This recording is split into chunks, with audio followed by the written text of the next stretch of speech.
Qual o tamanho do prejuízo do São Paulo com a eliminação das quartas de final da Libertadores? Vídeo de hoje do canal do Nicola traz a resposta e conta também bastidores da passagem sofrida do Flamengo em cima do Estudiantes somente nos pênaltis. Quero falar também sobre o Palmeiras com a melhor, de longe, campanha entre os 4 semifinalistas do torneio continental. Para completar, Augusto Melo respondendo às críticas que vem sofrendo. Dá para dizer que as declarações do Augusto repercutiram muito mal dentro e fora do Parque São Jorge. Preciso contar também sobre uma iniciativa do Flamengo que irritou vários dos clubes grandes do futebol no Brasil. Tudo sobre Zidanilo na mira da polícia. Falo ainda sobre o Cruzeiro, as últimas do mercado, bastidores, finanças e o Neymar processando o jornalista.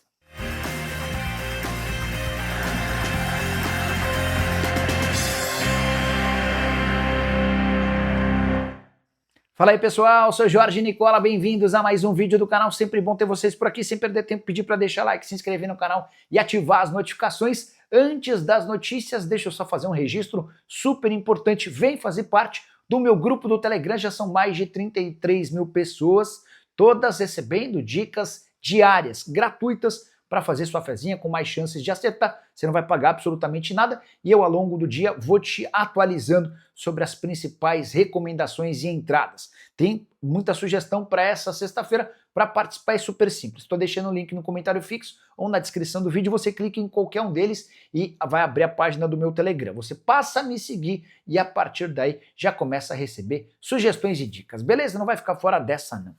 Bora agora sim começar o vídeo com aquele tradicional giro de notícias para registrar em primeira mão que a Lusa tentou a contratação de Vanderlei Luxemburgo. A ideia era transformar o Luxa em técnico da Portuguesa para 2026. Luxa agradeceu o convite, mas recusou a proposta. Já o Grêmio encaminhou a renovação do contrato do zagueiro Walter Kahneman, 18 partidas na atual temporada, completamente recuperado de uma cirurgia no quadril. Ele deve permanecer para a próxima temporada. O Grêmio divulga nessa sexta-feira o tempo de novo contrato.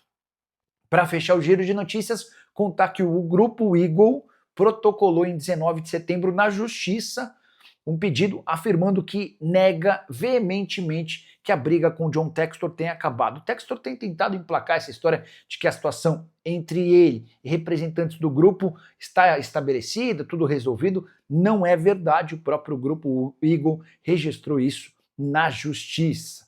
Bora falar agora sobre o Cruzeiro com uma constatação curiosa. Marlon vai garantir 3,5 milhões de euros a Raposa no negócio com o Grêmio. Já te dou detalhes dessa negociação, antes só contar sobre essa minha curiosidade. Com essa transferência baixa de 3,5 milhões de euros ou 22 milhões de reais, o Marlon se torna a 34ª maior venda da história do Cruzeiro. A grande verdade é que nos últimos anos em que se negociou por cifras estratosféricas, o Cruzeiro acabou ficando à margem dessa história, muito também por conta da presença dele por 3 anos na Série B e essa reconstrução que está sendo feita. Tanto é verdade que antes, ou melhor do que essa negociação do Marlon, aparecem apenas 2 negócios nessa década. O Vitor Roque, a 27ª maior venda da história do Cruzeiro, ele foi negociado com o Atlético Paranaense por 4 milhões e 700 mil euros. Já o Arthur Gomes, recentemente vendido, é o 22º maior negócio da história do Cruzeiro, transferência de 5 milhões de euros. Você deve estar se perguntando sobre quais foram as maiores negociações envolvendo a Raposa. Quando a gente fala em vendas, a melhor de todas em 2001, quando o Giovani troca o Cruzeiro pelo Barcelona por 20 milhões de euros. Já o Fred foi para o Lyon em 2005 por 15 milhões e 600 mil euros. Everton Ribeiro, Ricardo Goulart e Arrascaeta também na década passada acabaram por se transferir por 15 milhões de euros. Só para completar em relação ao Marlon, ele já tem 22 jogos como titular e com mais de 45 minutos vestindo a camisa do Grêmio. Assim que ele completar 25, o negócio de empréstimo se torna obrigação e o Grêmio é obrigado a depositar esses 22 milhões de reais ou 3,5 milhões de euros nos cofres cruzeirenses. Quero contar agora que Neymar decidiu processar o jornalista Rodolfo Gomes. Tudo porque o setorista do Santos afirmou nos últimos dias que o Neymar é viciado em uísque com energético, fuma narguile diariamente e só dorme a partir das 4 ou 5 da manhã. Também por isso, os treinos no Santos nunca acontecem antes das 10 da manhã. Segundo o jornalista, vários dos atletas já teriam feito pedidos para que o Santos pudesse treinar num horário mais adequado, 8 ou 9 da manhã. Nunca houve essa aceitação porque o Neymar não acordaria a tempo. Importante registrar que o Neymar, por meio das suas redes sociais, negou com veemência essa história e prometeu processar o jornalista, abre aspas, para a nota divulgada, considerando as afirmações levianas, difamatórias, caluniosas e mentirosas divulgadas pelo senhor Rodolfo Gomes em suas redes sociais e em seu blog pessoal, e informamos que todas as providências judiciais de ordem criminal e civil estão sendo tomadas para a devida responsabilização dos envolvidos. E a nota completa, esclarecemos ainda que não daremos palco ou visibilidade a pessoas que utilizam argumento de apuração para disseminar informações falsas, caluniosas e sem qualquer fundamento. É bem provável que o Rodolfo leve um processo pesado, até porque ele não vai ter como conseguir provar que o Neymar vai dormir às 4 e 5 da manhã, fumando narguile e usando bebida alcoólica diariamente. Como é que você vai comprovar essa sua tese? Enfim, é importante registrar ainda que Neymar está machucado, mais uma lesão. Ele sofreu uma contusão no músculo reto femoral da coxa direita, lesão na metade do mês de setembro, período de recuperação de 4 a 12 semanas. Hora de falar sobre Zidanilo, você lembra dele, né? Jogador com passagens por São Paulo, Goiás, Corinthians e que recentemente foi técnico do Timão. Ele ficou como treinador do Corinthians do Sub-20 e do Sub-23 entre janeiro de 2021 e julho de 2024. Pois bem, a Polícia Civil de São Paulo, o GAECO e a Polícia Federal estão investigando o Zidanilo e a suspeita é de que ele tenha participação no PCC, a maior facção criminosa do país. Danilo foi citado em uma investigação que o ligam a um esquema de lavagem de dinheiro. O PCC tem tentado utilizar as mais diversas formas para lavar o dinheiro sujo que ele consegue com o tráfico de drogas. E um desses caminhos seria na seleção de jovens atletas que seriam agenciados por pessoas ligadas à facção criminosa. E aí que o Danilo entraria de acordo com a polícia. O Danilo seria uma espécie de seletor. Ele escolheria, indicaria, confirmaria quais jogadores têm e quais não têm talentos para serem adquiridos por pessoas do PCC. Só para completar, o Danilo vai ser ouvido, vai ter direito à defesa. Torço muito para que não seja verdade. O Danilo sempre se mostrou um cara muito bacana. Tomara que não tenha participado desse tipo de situação. Só para registrar, para finalizar de vez, a expressão usada pelo pessoal da polícia é de que o Danilo seria um crivo técnico. Então, é ele que daria ou não aval para que nomes de jogadores pudessem ser contratados e agenciados pelo crime organizado. Hora de falar sobre vários times importantes do futebol brasileiro na bronca com o Flamengo. Tudo porque o rubro-negro conseguiu uma liminar na justiça impedindo que a Libra faça o pagamento referente ao mês de setembro do Campeonato Brasileiro para os clubes que integram a Libra. O Flamengo faz parte da Libra. A motivação do Flamengo nessa ação na justiça diz respeito a um desacordo com os outros integrantes. O Flamengo faz parte da Libra, cuja participação tem 9 times da Série A. A alegação do presidente BAP é de que o contrato assinado pelo seu antecessor, o Rodolfo Landim, faz com que o rubro-negro perca pelo menos 100 milhões de reais por ano com os direitos de transmissão. E o BAP tenta convencer os demais clubes a mudar essa forma de divisão da grana. Os outros 8 clubes disseram não. A gente está muito satisfeito com essa divisão mais igual. O que o BAP fez?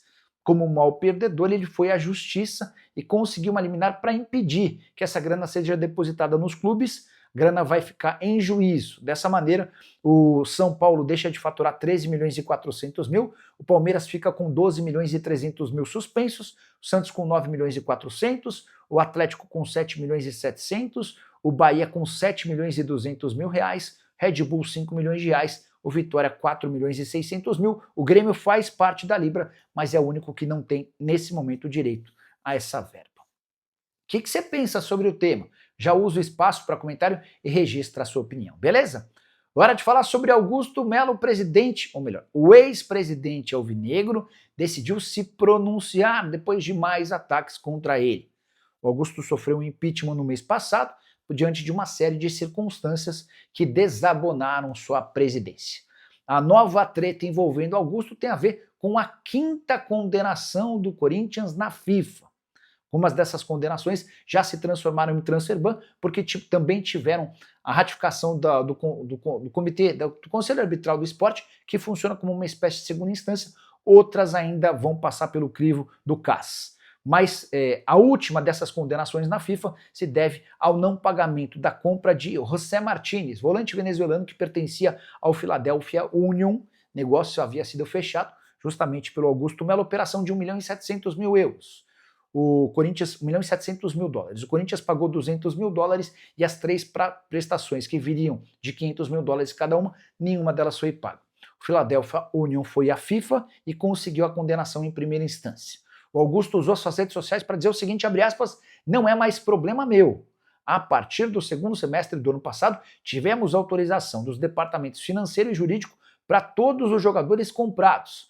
Nos tiraram do poder para poder assumir o Corinthians. É um problema deles daqui para frente. Receitas eu deixei bastante. O Augusto ainda completa com a seguinte frase, abre aspas, no ano passado arquei com um monte de situações, paguei direito de imagem e transfer ban também, e não deixei chegar a esse ponto. Parem de ficar jogando tudo nas minhas costas. Já não estou mais lá. Tem que cobrar quem está lá, porque está manchando a imagem do Corinthians. Essa última frase é espetacular.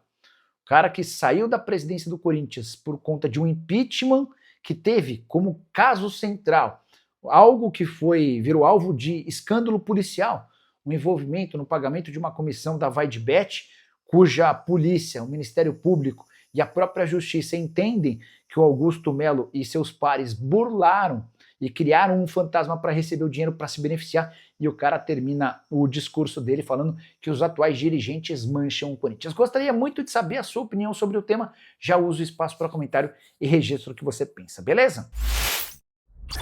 Hora de falar sobre o Flamengo classificado para as semifinais da Libertadores da América, mas quem esperava a facilidade se surpreendeu.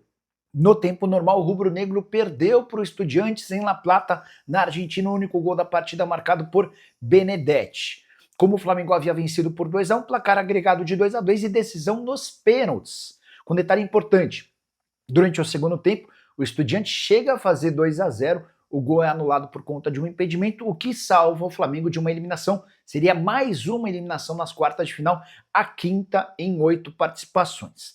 Na decisão por pênaltis, brilhou o Rossi, que havia falhado no gol do Benedetti. Ele mesmo admitiu que demorou para tomar a decisão de espalmar a bola do Benedetti. Na decisão por pênaltis, 2 pênaltis defendidos pelo goleiro, que já foi atleta do Estudiantes, aquela famosa lei do ex.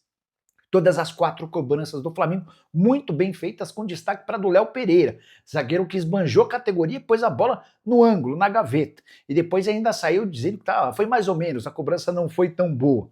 Obviamente de forma irônica, né? Com a vitória por 4-2 nos pênaltis, o Flamengo se credencia e passa para as semifinais. 13 milhões de reais de prêmio pago pela Conmebol. Tem também toda a receita com bilheteria do jogo contra o Racing. Flamengo e Racing se enfrentam em um mês. O time argentino tem, inclusive, melhor campanha do que o Fla. Daqui a pouco eu falo sobre campanhas. O outro confronto de semifinal terá Palmeiras e LDU, de quem você vai saber mais daqui a pouquinho. Só para completar, como Palmeiras e Flamengo estão em lados opostos das chaves, dá para imaginar uma final novamente entre os brasileiros, como já havia acontecido na edição da Libertadores de 2021. Você acha que podemos assistir a uma outra final? Já usa o espaço para comentário e registra a sua opinião. Bora falar agora sobre o Palmeiras, que tem de longe a melhor campanha entre os 4 semifinalistas da Libertadores da América de 2025. O Palmeiras chega para as semifinais com 9 vitórias e um empate em 10 jogos. A única partida em que o Palmeiras não venceu foi num empate dentro de casa contra o Universitário do Peru nas 8ª de final da Libertadores. Empate muito aceitável, porque o Palmeiras havia feito 4-0 no Universitário no jogo de ida fora de casa. Todas as outras partidas, as 6 partidas da fase de grupos, os 2 jogos das quartas de final e o jogo de ida das 8ª terminaram com vitória alviverde. Queria, só para comparar, Palmeiras tem 28 dos 30 pontos possíveis. O Racing tem a segunda melhor campanha entre os 4 semifinalistas com 22 pontos. Já a LDU tem 20 pontos, assim como o Flamengo. Então a diferença de pontos do Palmeiras para o Racing é de 6 e do Palmeiras para LDU e Flamengo é de 8 pontos. E óbvio que isso não vale de nada, exceto pelo direito de jogar a partida da volta em casa, na semifinal. Na final não tem isso, até porque o jogo é em partida única. Bora registrar também que o Palmeiras é aquele com menos derrotas, não perdeu nenhuma contra 2 derrotas de Racing, Flamengo e LDU. Em relação a gols pro, muita vantagem do Palmeiras, o ataque alviverde marcou ao longo da competição 26 gols contra 19 do Racing, 13 da LDU e 11 do Flamengo. Me surpreende o fato de o Flamengo ter o pior dos ataques entre os 4 semifinalistas. Já em relação a gols sofridos, outra surpresa, do Flamengo tem a melhor defesa ao lado da LDU e do Racing, 5 gols para cada um. O Palmeiras aparece com uma pior defesa, com apenas 1 gol de diferença em relação aos demais. Foram 6 gols sofridos. Acho o Palmeiras muito favorito contra a LDU. Imagino que o Palmeiras já tenha encaminhado a sua classificação no jogo de ida, mesmo em Quito, no Equador. Do outro lado da chave, Flamengo e o Racing é um confronto ainda mais complicado para o Fla do que foi o Estudiantes. O Flamengo vai precisar melhorar o nível de atuação. Bora fechar esse vídeo para te explicar que o São Paulo terá um prejuízo de aproximadamente 20 milhões de reais com a eliminação nas quartas de final da Libertadores na noite dessa quinta-feira, com o Morumbi diante de mais de 54 mil pessoas. O São Paulo perdeu de novo para a LDU, time de qualidade bem discutível. O único gol da partida marcado numa falha incrível do Bobadilla, que relativamente sozinho acabou cabeceando, favorecendo o Medina, que avançou para marcar na saída do Rafael. São Paulo perdeu outro caminhão de chances de gols, como já havia acontecido em Quito, embora tenha jogado melhor no Equador do que no Morumbi. Verdade é que o São Paulo acabou se perdendo, especialmente depois da desvantagem. Jogadores equatorianos fizeram muita cera, o árbitro também foi conivente, e o São Paulo acabou por merecer a eliminação, mesmo tendo jogado muito bem no Equador. Placar agregado de 3-0 para a LDU, que já havia eliminado nas oitavas de final outro time brasileiro, o Botafogo. Nas semifinais, mais um brasileiro, agora a vez é do Palmeiras, onde o buraco me parece mais embaixo. Por que o São Paulo perde 20 milhões de reais? A passagem para as semifinais assegura 13 milhões de reais de prêmio da Conmebol. Além dessa grana, o São Paulo calcula 7 milhões de reais de bilheteria líquida numa semifinal, se tivesse passado. Confronto contra o Palmeiras, gigante, enorme, de muita expectativa. Pois bem, quero registrar que nessa quinta-feira, diante de 54 mil pessoas, o São Paulo conseguiu uma renda bruta de 8 milhões de reais, estimativa de ter ficado com mais ou menos 5 a 5 milhões e meio de reais. Só para completar, registrar também que a partir de agora, resta ao São Paulo apenas a disputa do Campeonato Brasileiro, onde vai precisar terminar entre os 6 primeiros para sonhar com classificação para a Libertadores da América do ano que vem. Nesse momento, o São Paulo é o 7º. São 35 pontos conquistados, 2 a menos do que o Bahia, mas com um jogo a mais do que o tricolor da Bahia. A última sobre o São Paulo. Hernan Crespo fez 4 partidas no lugar do Zubeldia na Libertadores da América. 2 empates contra o Atlético Nacional e classificação no pênalti, 2 derrotas para a LDU. Preciso contar ainda que nas imediações do Morumbi, logo depois da partida, já pudemos ver pichações, como fazendo referência ao time pipoqueiro, fora Belmonte e fora Casares. O que você pensa sobre a eliminação do São Paulo? Quem são os principais culpados? Acho que o departamento de futebol tem muita culpa nisso, por montar um elenco caro, mas que não conseguiu estar bem saudável para os jogos mais importantes. Lucas Moura, Oscar, Luiz Gustavo e Caleri custam juntos 6 milhões de reais por mês. E eles não conseguiram estar à disposição. Lucas entrou na reta final da partida sem conseguir fazer grande diferença. Usa o espaço para comentário, opina. Só não esquece de deixar like, de se inscrever no canal. A gente se encontra assim que surgir notícia. Tchau.